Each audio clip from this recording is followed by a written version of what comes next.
სამინისტროს პრიორიტეტების და სამოქმედო გეგმის შესახებ პირდაპირ ეთერში აჭარის ჯანმრთელობის და სოციალური დაცვის მინისტრის პირველი მოადგილე რომან ბოლქვაძე ისაუბრებს. ბატონ რომან, მოგესალმებით, დიდი მადლობა რომ მობრძანდით ჩვენთან სტუდიაში. მოგესალმებით, ბატონ რომან, ტელემაყურებელს მადლობა მოწვევისთვის. დიდი მადლობა. ბატონ რომან, გამოიკვეთა თქვენი პრიორიტეტები 2015-2018 წლის განმავლობაში. რას უნდა ელოდოს აჭარის მოსახლეობა და რის მიხედვით გამოიკვეთა ეს პრიორიტეტები? რა სამუშაოები აწარმოეთ თქვენ მანამდე? დასაწყისში მინდა გითხრათ აუცილებლად რომ ჩვენი პრიორიტეტების შედგენა ხდება იმ რისკების დასაცავად, რომელ რისკებსაც ვერ ფარავს ისეთი თუნდაც გრანდიოზული პროექტი, როგორიც გახლავთ საყოველთაო ჯანდაცვა, სხვა სახელმწიფო პროგრამები, კერძო თუ ინდივიდუალური კორპორაციული დაზღვევები.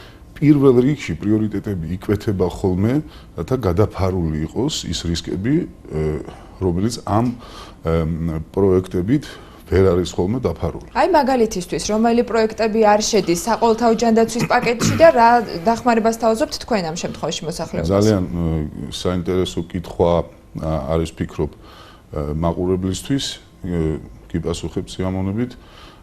მაღალტექნოლოგიური კვლევები როგორც წესი არ ფინანსდება საყოველთაო ჯანდაცვის პროგრამით, მას არ აფინანსებს არც ერთი სახელმწიფო პროგრამა თუ არ არის მწვავე შემთხვევა, ანუ გეგმიურად ამბულატორიულ დონეზე ეს მაღალტექნოლოგიური კვლევები ვერ ფინანსდება. ჩვენი პროგრამის საშუალებით შეუძლიათ ეს დაფინანსება მიიღონ მოქალაქეებმა, რა თქმა უნდა, იქ გარკვეული პირობების და დოკუმენტაციის წარმოდგენის შემდეგ სოციალურად დაუცველი მოსახლეობისთვის ეს ანაზღაურება შეადგენს 90% სამინისტროს მხრიდან, სხვა დანარჩენი მოსახლეობისთვის, ვისაც შეიძლება არც კი გააჩნია სარეიტინგო ქულა, ჩვენთან მოქმედებს შესაბამისი პროგრამა, რომელსაც ინდივიდუალური სამედიცინო დახმარების პროგრამა ქვია და ამ პროგრამით უკვე 70%-ით შესაძლებელია მაღალტექნოლოგიური კვლევის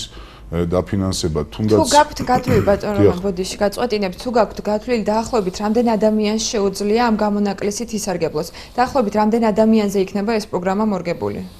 მე თამამად შემიძლია გითხრათ, რომ უკვე ისარგებლა გაცილებით მეტმა რაოდენობამ ამ პროგრამით ვინც რა რაოდენობა ჩვენ ქონდა გათვლილი იმ დროში, ანუ ამ 4 თვის განმავლობაში, მაგრამ ეს არ წარმოადგენს არანაირად სამინისტროსთვის პრობლემას, იმიტომ რომ იმდენად რამდენადაც პრიორიტეტულია და აუცილებელია ეს ამ კვლევების ჩატარება მოსახლეობისთვის, ჩვენ ფინანსური რესურსის სიმწირის გამო ამ პროგრამას ნამდვილად არ დაემუქრება საფრთხე. აი ეს შემიძლია თამამად გითხრათ. რაც შეეხება ქვეყნის გარეთ მკურნალობას, იქნება თუ არა ისეთი პროექტები განხორციელებული მომდევნო წლების განმავლობაში, როდესაც თქვენ ადგილობრივ მოსახლეობას ნაწილობრივ მაინც დაუფინანსებთ ქვეყნის გარეთ მკურნალობას, იმიტომ რომ ხშირ შემთხვევაში, როდესაც საქმე გვაქვს იშვიათ და რთულად განკურნებად დაავადებასთან, საუკეთესო კლინიკები ქვეყნის გარეთ ურჩევნიათ მოქალაქეებს, მოკლედ მიმართონ ქვეყნის გარეთ არსებულ კლინიკებს და ამ შემთხვევაში ხომ არ იცვლება სამინისტროს მიდგომა? მე პირდაპირ გეტყვით, რომ 15-18 წლის პრიორიტეტებში ნამდვილად არ არის უცხოეთში მკურნალობის დაფინანსება. გამომდინარე იქედან, რომ ამას წარმატებით ახორციელებს საქართველოს შრომის, ჯანმრთელობისა და სოციალური დაცვის სამინისტრო თავისი ძალიან ისეთი ყოვლისმომცველი პროგრამის, რეფერალური დახმარების პროგრამის სახით და მაინც ცნობისთვის ხშირად ისმის ხოლმე კითხვა, რა შემთხვევაში შეიძლება იგივე საქართველოს ჯანდაცვის სამინისტრომ დააფინანსოს უცხოეთში მკურნალობა.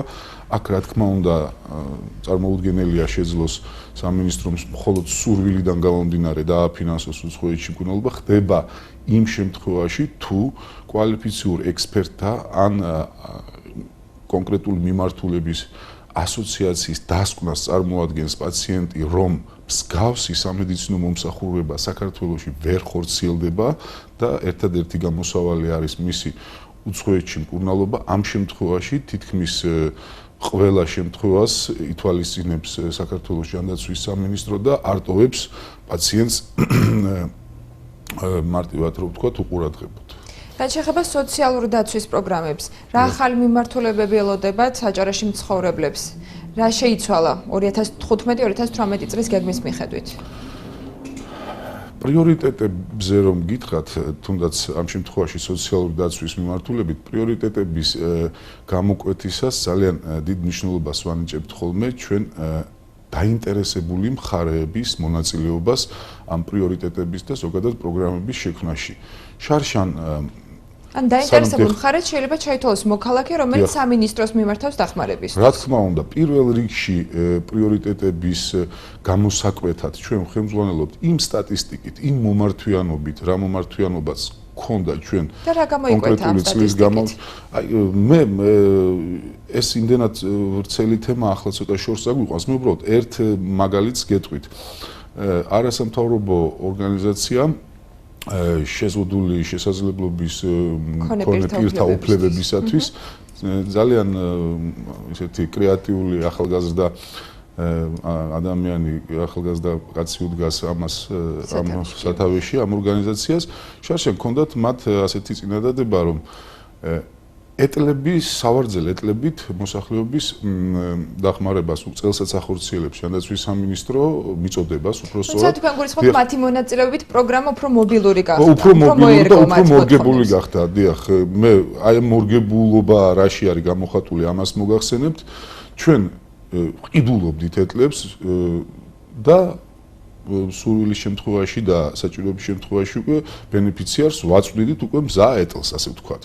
და მათი წინადადება იყო რომ ეტლის საფასურს, რასაც ჩვენ ვიხდიდით, იმ საფასურის ვაუჩერი მიგვეცა, თუ ადამიანს სურვილი ექნებოდა რომ შეეძინა უფრო ძვირადღირებული ეტლი და შესაბამისად იმის სურვილის რომ დაემატებინა მას გარკვეული თანხა, ამის უფლება რომ არ ქონოდა შეზღუდული და კი, დიახ, ეს მინდა ვთქვა და დღესაც პრიორიტეტების კომისიაზე უმთავრესი მოწოდება დაინტერესებული მხარეების მიმართ იყო ის რომ შემოსულიყვნენ თავიანთი გამართული ჩამოყალიბებული წინადადებებით არც ერთი წინადადება ანუ თქვენ ხართ მზად თანამშრომლობისთვის რა თქმა უნდა და ჩვენ მოწოდებულიც ვართ იმისთვის რომ გათვალისწინებული იქნეს კონკრეტულად იმ ადამიანების სურვილი ვინც პირველ რიგში ახორციელებს ამ პროგრამას და უშუალოდ აწყდება პროგრამის განხორციელებისას პრობლემებს და რა თქმა უნდა იმ ადამიანების სურვილით ვინც მომხმარებლები არიან ამ პროგრამის. დიდი მადლობა ბატონ რომან წარმატებებს გისურვებთ. დიდი მადლობა. ტელემაყურებელს შევახსენებ პირდაპირ ეთერში ჯანდაცვის